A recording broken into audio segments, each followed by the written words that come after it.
जी, hello दोस्तों, मैं हूँ कमर चीमा और दोस्तों जैसा कि आप देख रहे हैं मेरे साथ मौजूद हैं साजिद ताड़ साहब। ताड़ साहब सबसे पहले तो आपके वक़्त का बहुत शुक्रिया सर। माय प्लेजर चीमा साहब, थैंक यू सो मच। ताड़ साहब आज बड़ा लंबा-चौड़ा एजेंडा है। सबसे पहले तो आपको पता है कि रतन टाटा जो हैं वो वफ़ात पा गए हैं। बहुत बड़ा नाम है इंडिया का, जिसे वो कहते हैं ना इंडस्ट्री के हवाले से पूरी दुनिया में जाने जाते थे। दूसरा ताड़ साहब पाकिस्तान में अगर देखा जाए तो बल्कि पाकिस्तान से पहले आपकी बात करूँगा कि आपकी ट्रम्प साहब से कल मुलाकात हुई है पेंसिल्वेनिया में। ट्रम्प साहब की कैंपेन में आप थे और जसदीप सिंह साहब की भी मुलाकात हुई है, बल्कि आपके बेटे फतह तारड़ की भी कल उनसे मुलाकात हुई है ट्रम्प साहब से और कैंपेन में आप हिस्सा थे, उसके बारे में भी मैं बताएं। और दूसरा ताड़ साहब पाकिस्तान के अंदर सऊदी अरब का एक डेलीगेशन आया हुआ है और कहा जा रहा है कि तकरीबन 2.2 बिलियन डॉलर के जो है वो एमओयूज हुए हैं डिफरेंट सेक्टर्स के अंदर। और बड़ा डेलीगेशन था, तकरीबन 50-60 लोग थे ताड़ साहब जो उस डेलीगेशन का हिस्सा थे।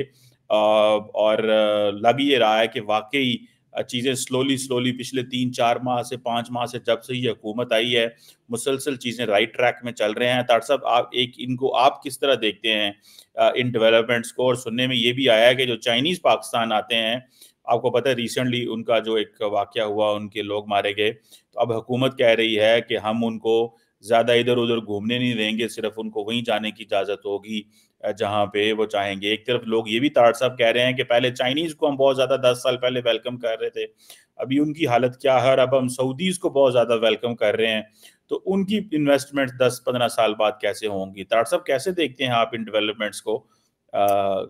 जी सर। देखें चीमा साहब, मैं कई दफा पहले आपके प्रोग्राम में अर्ज कर रहा था कि पाकिस्तान के अंदर डॉलर बाहर से लाना कोई बड़ी बात नहीं है, उन डॉलरों को वहां रोकना अब सबसे बड़ा एक मोइजा होगा।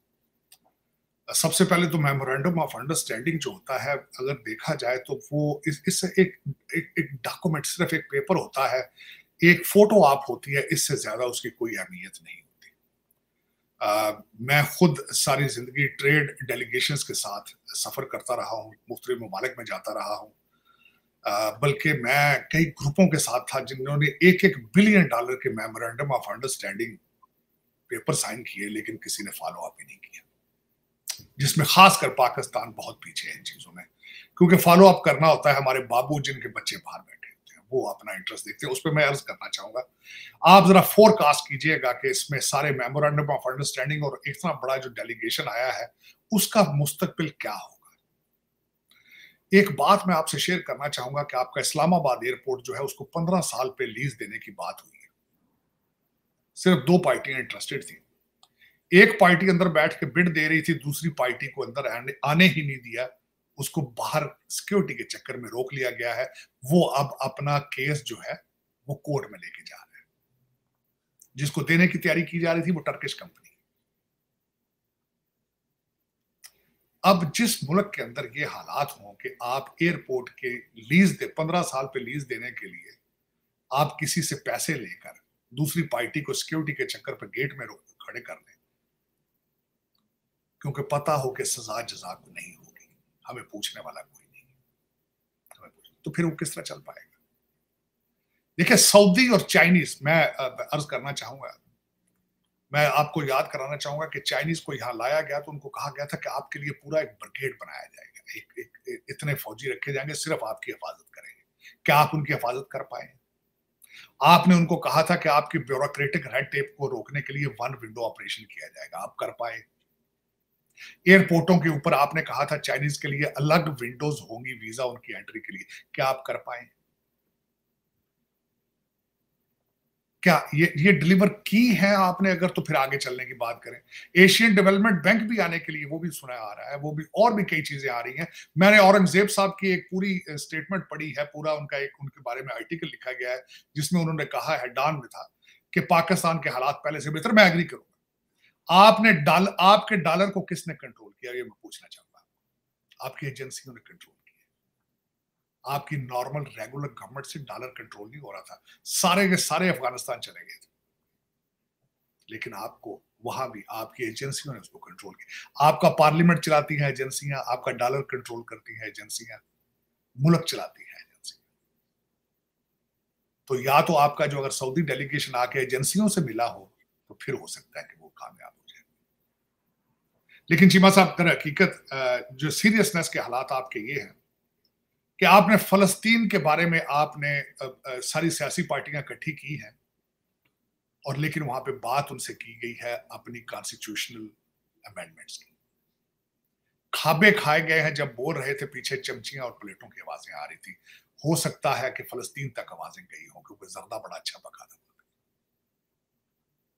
और फिर उसके बाद सुना है कि बीबी नेतन्याहू थर थर कांप रहा है, उसके पसीने छूट रहे हैं कि पाकिस्तान में कॉन्फ्रेंस हो गई है फलस्तीन के हक में।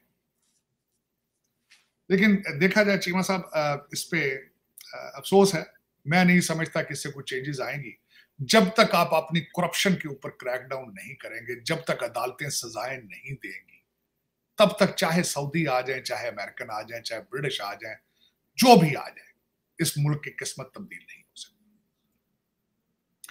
आपने मैं थोड़ा सा आपके सामने एक और मंजर पेश करने की कोशिश करता हूं। इमरान खान साहब के ऊपर बोलने पर पाबंदी लगाई गई है 18 तारीख तक, लेकिन उस दिन फ्राइडे होगा, 21 तक वो किसी से बात नहीं कर पाएंगे। एक मिनट के लिए सोचा जाए, मैं थोड़ा सा नक्शा पेश करता हूं कि इस वक्त एक पाकिस्तान की सबसे पॉपुलर पार्टी जो है, उसके मशवरे देने वाले उनको मशवरे क्या दे रहे हैं। आपका कीपे की हाउस जिस दिन सील किया गया इस्लामाबाद के अंदर, उस पार्टी के जो कई लौंडा लपाड़ा है, उन्होंने कहा था कि पेशावर के अंदर जितनी फेडरल गवर्नमेंट की बिल्डिंग है उनको सील कर देना चाहिए, वहां से आईजी और चीफ सेक्रेटरी को वापस भेज देना चाहिए। अगर खान साहब अपना मोगलिया दरबार लगाने का उनके पास इजाजत होती तो ये उन्होंने ये कर देना था। और अगर फेडरल लॉजेस, फेडरल ऑफिस वहां बंद कर दें, आईजी और चीफ सेक्रेटरी को वापस भेज दिया जाए, तो स्टेटस क्या होगा उसके भेजेगा, ये क्वेश्चन मार्क है। फिर आपने पीटीएम के ऊपर वहां पाबंदी लगाई है, वो पाबंदी, उसके पीछे भी कई कई चीजें हैं जो आपको पाबंदी लगानी पड़ी। इस वक्त पीटीआई और पीडीएम दोनों इकट्ठे होने की कोशिश कर रहे हैं। उन दोनों के मोटिव्स क्या है? इन सर्कमस्टांसेस में सऊदीज क्या कर लेंगे यहां पे आके, चाइनीज क्या कर लेंगे, क्या करेंगे? मैं आपसे ये क्वेश्चन ये करना चाहूंगा, आपकी दो कंट्रीज के साथ बॉर्डर्स लगते हैं, एक भारत है, एक चाइना है। आबादी और साइज के लिहाज से वो आपसे बहुत बड़े हैं। आपने सुना है कभी बीजिंग के करीब बम के धमाके से बंदे मर गए? आपने सुना है कभी दिल्ली के अंदर इस तरह हुआ है? आप जब देखें, इन प्रिडिक्ट करें आप इन फ्यूचर, अपना फ्यूचर।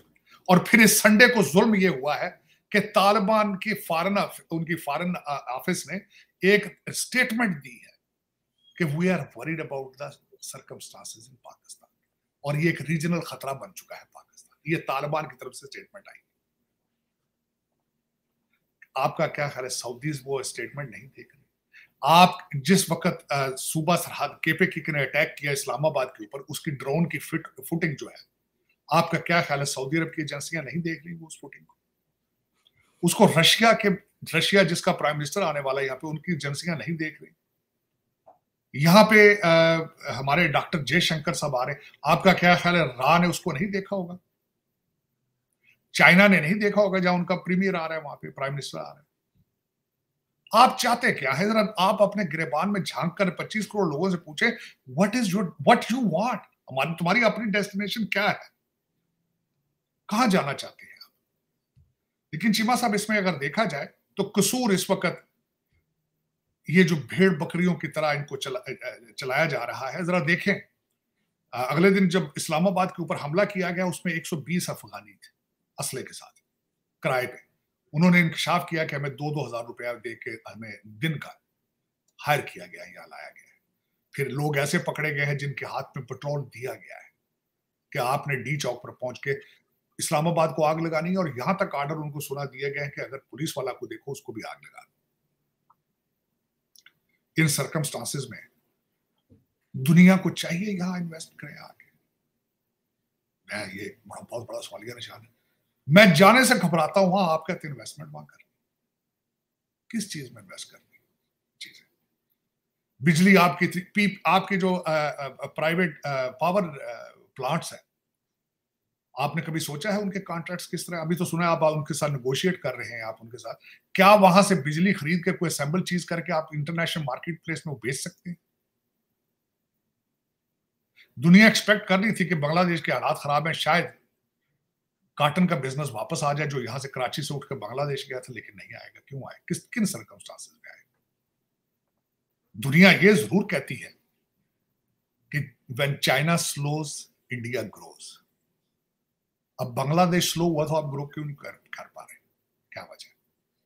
क्योंकि आपको चलाने वाले पाकिस्तानी नहीं है, आपको चलाने वाले सारे ब्रिटिश हैं, आपको चलाने वाले सारे यूएई के रहने वाले हैं और अमेरिकन हैं, उनके बच्चे सबके यहाँ बैठे हैं, they are carry on luggage के साथ बैठे हैं, टिकटें वन वे उनके हाथों में होती हैं। आपकी किस्मतों के सौदे वो मुसलसल कर रहे हैं और 25 करोड़ लोग बकरियां बन के फिर रहे हैं। आप यहाँ बकरियां बन के फिर रहे हैं, गाजा में उन्होंने कीड़ियों मकोड़ों की तरह मार रहे हैं। और सीक्रेट जो मैं सारा दिन, चीमा साहब, I am a student of political science, current affair and history. मेरा जो सारा तजर्बा कहता है सिर्फ और सिर्फ उसकी वजह यह है कि आपकी तालीम से दूरी है। आपकी तालीम से दूरी है। आप घबराते हैं मैथ से, इंग्लिश को पढ़ने से काफिर हो जाते हैं आप। सिर्फ ये वजह है। कभी आपके पेजर फाड़ते हैं, कभी वो आपकी वाकी टाकियां फाड़ते हैं, कभी कुछ करते हैं, कभी कुछ करते हैं। आप एक पूरी दुनिया के लिए मजाक बन चुके हैं। कुछ तरस करें, अपने आप पे तरस करें, अपने आप पे तरस करें। आप अगली सेंचुरी में जाने के काबिल नहीं है, क्योंकि अगली सेंचुरी आर्टिफिशियल इंटेलिजेंस की है। आर्टिफिशियल इंटेलिजेंस के लिहाज से कहूंगा कि चीमा साहब 2 नोबेल प्राइजेस का ऐलान किया गया है आर्टिफिशियल इंटेलिजेंस के लिहाज से।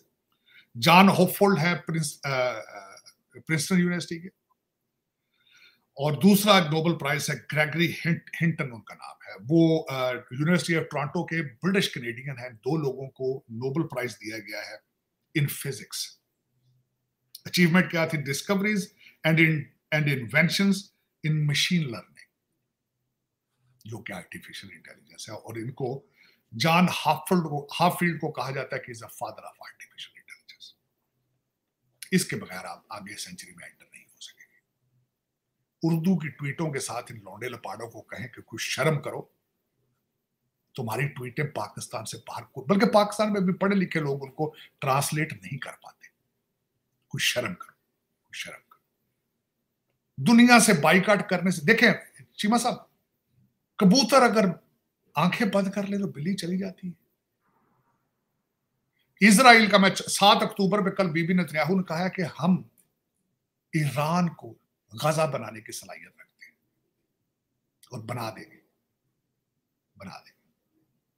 अब दूसरी तरफ मैं ये 2 चीजें जो इस वक्त इंटरनेशनल लेवल पे हुई हैं। कल हमारे बाबा जी बाइडेन के साथ बीबी नेतन्याहू ने 30 मिनट की बात की है और सुना है कि कमाला हैरिस भी उसके साथ थी। हालांकि उसका कोई फर्क नहीं पड़ता, बाबा जी को होश नहीं है, उसकी अकल नहीं है, कोई फर्क नहीं पड़ता। और जो सबसे ज्यादा इसमें खतरनाक बात सामने आई है, शर्मनाक है एज एन अमेरिकन, कि बीबी नेतन्याहू ने अब अपने मिलिट्री प्लान डिस्कस करने से इनकार कर दिया है। इनके साथ आपने मिलिट्री प्लान डिस्कस नहीं करते, इंटेलिजेंस शेयरिंग छोड़ दी इनके साथ। बम भी इनके, पैसा भी इनका, और कहते हैं हमने तुम्हारे से शेयर भी नहीं कर रहा। You are not worth it, you are not worth it.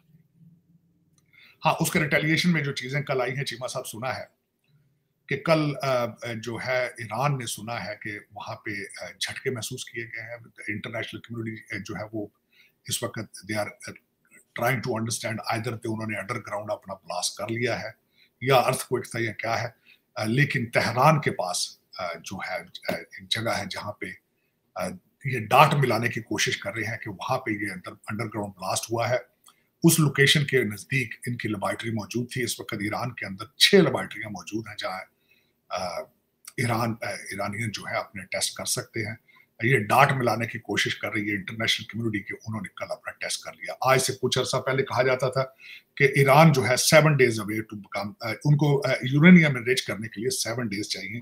लेकिन अब जो लोग समझते हैं कि शायद उन्होंने कल अपना ब्लास्ट, कल या परसों इन दिनों में उन्होंने ब्लास्ट अपना कर लिया है, जो कि अल्टीमेटली ये उनके लिए भी एक गोल्डन अपॉर्चुनिटी है to declare themselves as atomic power for the world, क्योंकि they are direct under threat. जो इजराइल का डिफेंस मिनिस्टर है उसने कहा कि we are ready, our attack will be deadliest and it will be a surprise. ये उनकी situation है कल। चीमा साहब, अब दूसरे टॉपिक पे बात करना चाहूंगा। कल मैंने सारा दिन डोनाल्ड ट्रंप साहब के साथ गुजारा। मेरे साथ जसदीप सिंह साहब थे, सिक्स ऑफ अमेरिका के चेयरमैन, और कल मेरे साथ my son who is an attorney, personal injury lawyer, वो थे हम तीनों लोगों ने डोनाल्ड ट्रंप साहब से कल मिले भी और डोनाल्ड ट्रंप साहब के साथ एक पूरा दिन गुजारा, क्योंकि तकरीबन यहाँ से मैं जहाँ बैठा हूँ इस वक्त तकरीबन 2.5 घंटे के ड्राइव पर कल डोनाल्ड ट्रंप साहब थे। रेडिंग पेंसिल्वेनिया में थे और स्क्रैंटन एक जगह है पेंसिल्वेनिया, दोनों जगह पे हमने इस अपॉर्चुनिटी को अवेल किया क्योंकि Pennsylvania is adjoining state to us और is called the swing state, battleground state है यहाँ पे। कल हमारी वहाँ सारा दिन गुजारा, कई चीजें हमने फर्स्ट हैंड देखी। जो पेंसिल्वेनिया जीओपी है, ग्रैंड ओल्ड पार्टी, उनसे सारा दिन इंटरेक्शन रहा तो उन्होंने कहा कि we are way ahead than Democrat, क्योंकि रिपब्लिकन इस वक्त जो वोटर रजिस्ट्रेशन है उस हिसाब से मैं नजर आ रहा है कि we will be leading. Pennsylvania के बारे में कहा जाता है जो पेंसिल्वेनिया जीतता है वो सदारत जीत जाता है। दूसरा, कल डोनाल्ड ट्रंप साहब के लिए उन्होंने कई नई एड्स कल निकाली, खासकर अमेरिकन आर्मी के मोराल के हवाले से, और उनको it was well received from both जगह पे। लेकिन मैं तो खैर 2016 में भी और 2020 में भी पेंसिल्वेनिया में उनके साथ ट्रैवल करता रहा हूँ, उस वक्त भी जमे गफीर देखा जाता था। कल भी यही हालत थी कि लोग लाइनों में एक एक दिन पहले से आके लगे हुए थे। लेकिन इस वक्त अगर देखा जाए तो कल परसों मेरी नजर से इलान मस्क की एक ट्वीट गुजरी है जिसके बारे में वो बार बार, जो मैं हमेशा जो लफ्ज से कहता था कि ये हो सकता है अमेरिका का आखिरी इलेक्शन हो, वो इस तरीके से कि, लेकिन कल इलान मस्क साहब ने अपनी ट्वीट में ये कहा है कि जितने लोगों को लाया जा रहा है 20 और 21 मिलियन लोगों को, एक प्लानिंग के जरिए उनको स्विंग स्टेट्स के अंदर सेटल किया जा रहा है। उनको प्लानिंग के जरिए, एक स्ट्रेटजी के जरिए ऐसी ऐसी जगह पे जाके उनको छोड़ा जा रहा है कि जिस तरीके से इलेक्शन जेन में रख के छोड़ा जा रहा है वहां पे उनको, ताकि फ्यूचर के अंदर रिपब्लिकन पार्टी, ये स्विंग स्टेट्स खत्म होके डेमोक्रेट स्टेट्स बन जाए और रिपब्लिकन पार्टी तकरीबन खत्म हो जाएगी इसके बाद। तो मेरे ख्याल में मैं इस पे खासकर ये कहना चाहूंगा कि ये सिर्फ मेरी सोच ही नहीं है, इलान मस्क की सोच भी यही है कि 21 मिलियन लोगों को उठा के लाना, बुला के बार्डरों खोल के 21 तकरीबन 20-25 हजार लोगों को टिकटों पे भी, अपने टिकटों पे ला के फ्लाई किया करा के लाया गया है। बॉर्डर पेट्रोल ने एक स्पेशल ऐप बनाई है कि आप जिन मुल्कों में हो, अगर आपने पॉलिटिकल असाइलम लेना है तो आप अपना वो फिल करके दें, they receive you at the border and they welcome you and bring you in. तो अगर इन स्ट्रेटेजिकल इनको ला के अगर एडजस्ट किया जाए तो मेरे ख्याल में दो चीजें इस वक्त मैं कहना चाहूंगा।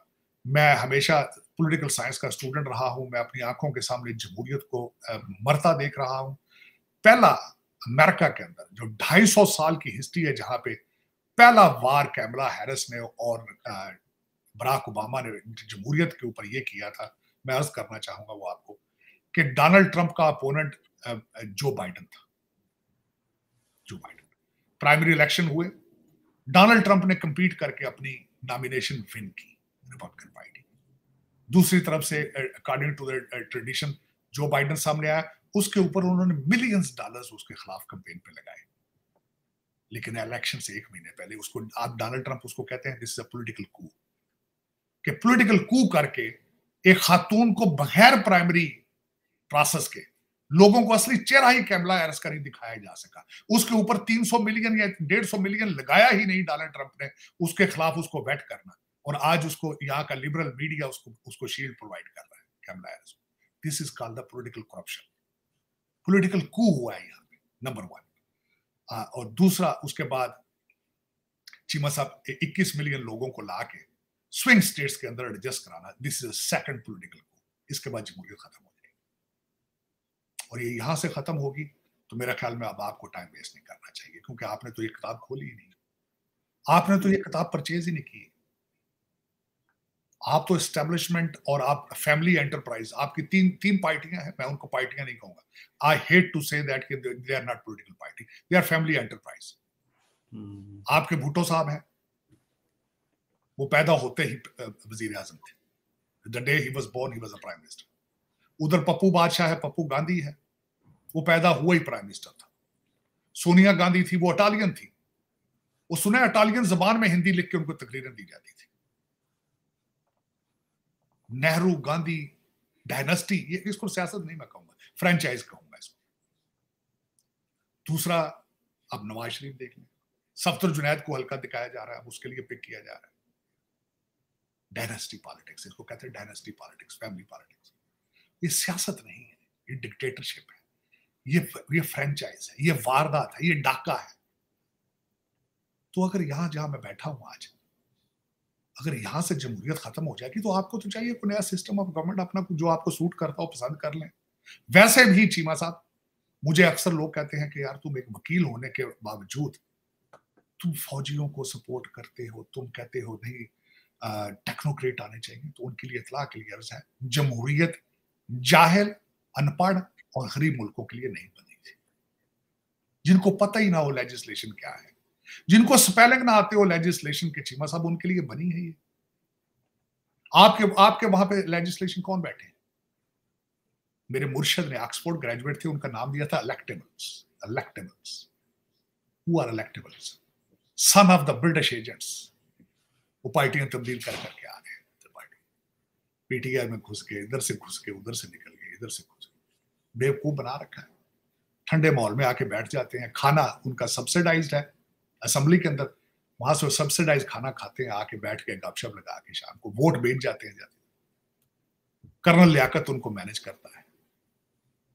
फिर ये सफे ना छेड़े इनको, ये किताब बिल्कुल ना खोलें, इसको ऐसे बंद ही रहने दें। जमहूरियत की किताब को, आपके लिए ये नहीं बनी है, आपके लिए नहीं बनी। हाँ, अब दूसरी तरफ जब इलेक्शन की ही बात कर रहे हैं तो कश्मीर के इलेक्शन का रिजल्ट आ गया है भारत के अंदर। चीमा साहब, उसमें 42 सीट्स आई हैं। वो दूसरा एक टोपी ड्रामा है। फारूक अब्दुल्ला भी एक फ्रेंचाइज है, वो भी डायनेस्टी का हिस्सा है। मैं तो उसको नहीं मानूंगा बिल्कुल ये कि सियासतदान है। उसकी शक्ल देखेंगे वो कश्मीरी थोड़ी लगता है। उनकी तो प्रॉपर्टी बिल्कुल जिस तरह हमारे लंदन में बहुत प्रॉपर्टी उनकी। तालीम Farooq Abdullah looks like a British guy. He looked like a Hollywood actor. He's so handsome to be a Kashmiri chief minister. लेकिन मैं हैरान हूं, लोगों ने 42 सीटें वोट दे दी। 7 वोटें, एक सीट जीती है सोशलिस्ट पार्टी ने, 6 दूसरी ने जीती है, कोलिशन गवर्नमेंट है, उनके पास बना लेंगे। बीजेपी ने, ये कश्मीर से वो जीते हैं, आपके जम्मू से, क्योंकि ज्यादा हिंदू पॉपुलेशन वहां, बीजेपी 29 सीट्स वहां से ली है। और टोपी ड्रामा उन्होंने ऐसा बनाया, कहते हैं restoration of our political and legal status. 370 का ड्रामा करके, हालांकि it is impossible to reverse that. Kashmir का कॉन्स्टिट्यूशन ही चेंज हो चुका है। गवर्नर है, गवर्नर की 5 सीटें हैं, वो भी देंगे उनको वहां पे। लेकिन हरियाणा में वहां पे दूसरा कटा खुल गया। वहां पे हरियाणा के अंदर ये हुआ है कि वहां पे बीजेपी जीत गई है, लेकिन कांग्रेस ने जलेबियां पहले तकसीम कर दी थी। पप्पू बादशाह की तस्वीर बहुत पॉपुलर है, जलेबियों का डब्बा उन्होंने हाथ में उठाया हुआ है, पप्पू जलेबी हो रही है वहां पे एक नया ड्रामा। पप्पू बादशाह ने कह दिया है कि हम जुलूस निकालेंगे, हम जलसे भी करेंगे ईवीएम के खिलाफ। कहते हैं जी उनकी बैटरियां कमजोर थी, इधर हो गई उधर हो गई, चलो अब घर जाओ पप्पू जी, जब तक आप स्ट्रांग नहीं होंगे, आप जब तक ब्लंडर, ये इस तरह, you have to be mature. Bharat Pakistan के अंदर लोग मैच्योर स्टेटमेंट सुनना चाहते हैं। कपड़े पहले तो भारतीयों की तरह पहनो ना। ये पोलो शर्ट पहन के फिरते रहते हो पप्पू जी, आप ब्रिटिश बन के फिरते रहते हो, इस तरह काम नहीं चलता। कोई धोती पहनो, मेरे जैसा बंदा हो तो धोती में रहूं, मैं फ्लिप फ्लॉप पहनूं वहां पे। यकीन करें चीमा साहब, मैं अगर चला जाऊं, मुझे चाहिए, मैंने आपको क्या कहा था, मैं पाकिस्तान में जाकर सियासत में हिस्सा लूं, मेरी चप्पल होनी चाहिए, वो भी टूटी, ऊपर शर्ट के 3 बटन होने चाहिए। लेकिन तार साहब, पहले तो आप कहते थे वो बड़ा सिंपल लगता है, शर्ट और ट्राउजर पहनता है, अब आप कह रहे हैं कि वो शर्ट क्यों पहनता है?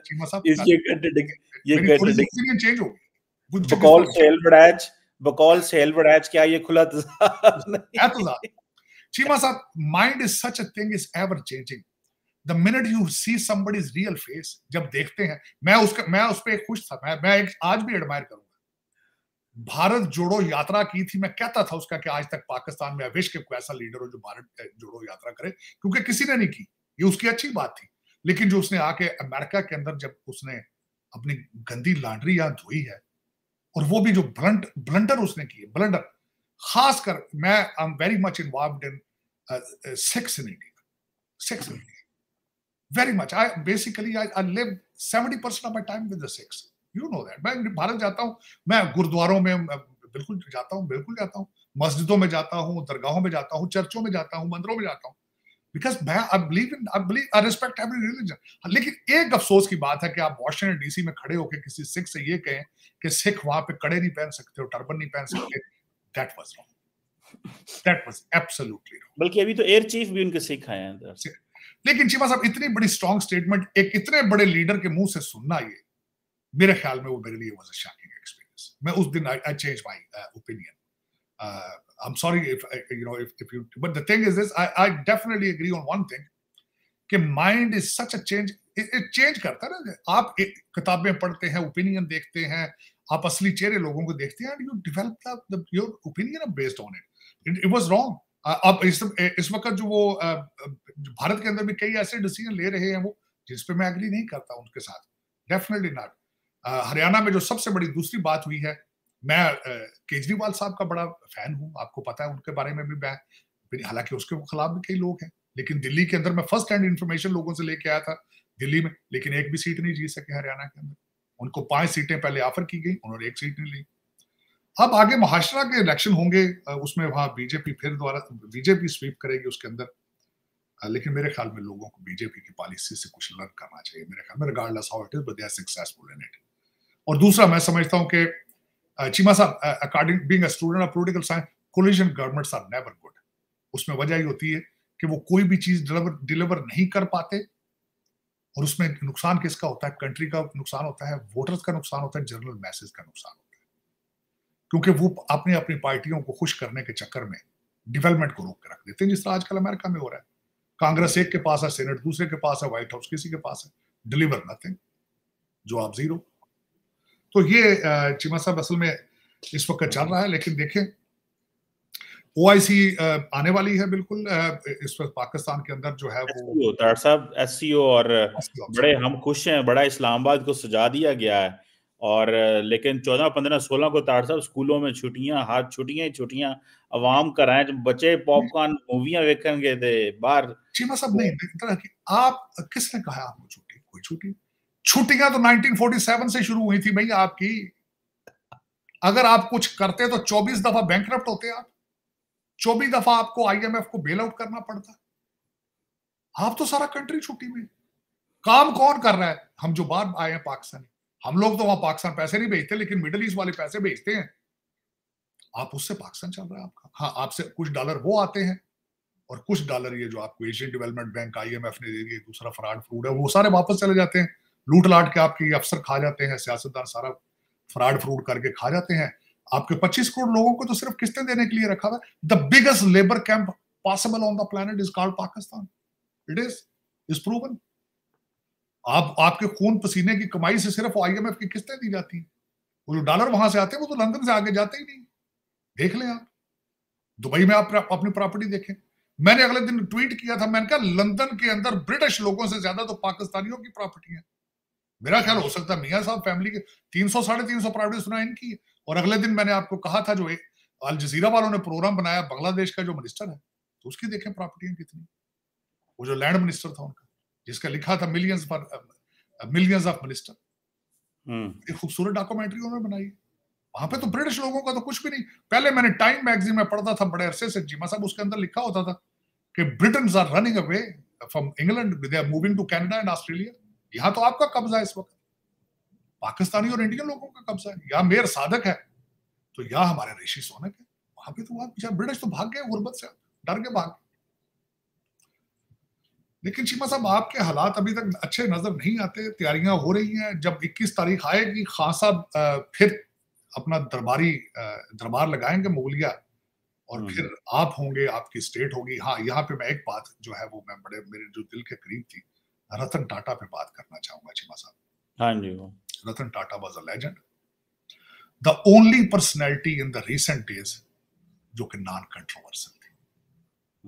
किसी के खिलाफ का बात करते उनको नहीं सुना गया, नहीं देखा गया। और जो खासकर उन्होंने वेलफेयर के लिए जो काम किए हैं, अमेजिंग। 1937 में पैदा हुए थे और कॉर्नेल से उनकी आर्किटेक्ट की डिग्री थी। लॉस एंजल्स में सेटल होना चाहते थे, लेकिन उनकी दादी ने इंसिस्ट किया कि you come back to India.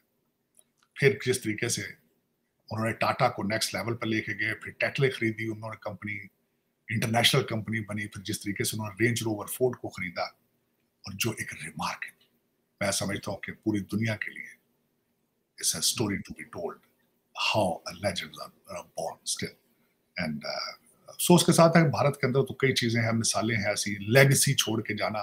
Pune के अंदर जाके उन्होंने अपने एक एम्प्लॉय के घर गए थे बगैर कैमरों के, and what kind of humble person he was, my hat off to him, matter of fact. एक मिसाल कही जाती थी।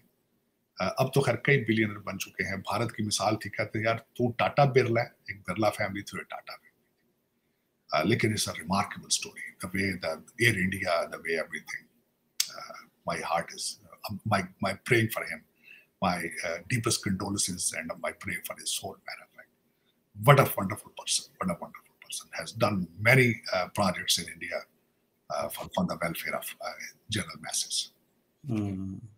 बिल्कुल तार साहब, बल्कि मैं पढ़ रहा था कि 66% of the revenue of the Tata goes to the philanthropy.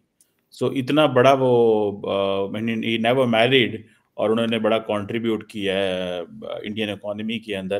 तार साहब, एक जस्ट पर्सनल सवाल, इन्हीं को देख के मैंने देखा है कि ये इंडियन बिजनेस बड़े ग्रो करते हैं, आप भी बिजनेसमैन हैं, ये पावर्स बोर्ड्स को डेलीगेट कर देते हैं ताकि best of the best decisions लिए जाएं।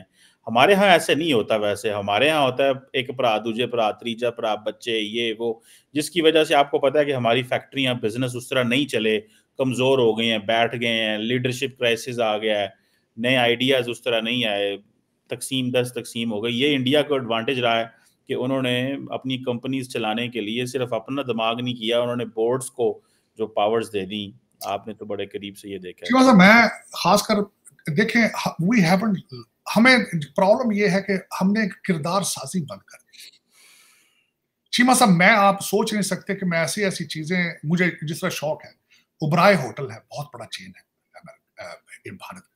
मैं जहां जाता हूं उबराय होटल में ठहरने की कोशिश करता हूं। ताज में जाता हूं, उबराय से क्यों प्यार करता हूं मैं? उबराय से, the founder was very humble beginning from Chakwal, from Pakistan. His first hotel was in Kashmir. तो जब मैंने उनकी पूरी बायोग्राफी पढ़ी थी, आई वाज शॉक्ड। मैं उबराय जब भी जाता हूं भारत में, मैं दिल्ली में ठहरता हूं, सबसे बड़ी अभी भी इनोवेशन देखी, टिप मना है वहां, टिप मना है। कहते हैं आखिर में आके अपनी आखिरी बिल के अंदर जो ऐड करना कर जाए। लेकिन मैंने आज तक जो जिंदगी में सबसे ज्यादा कस्टमर सर्विस देखी है in the current days is Uberoi.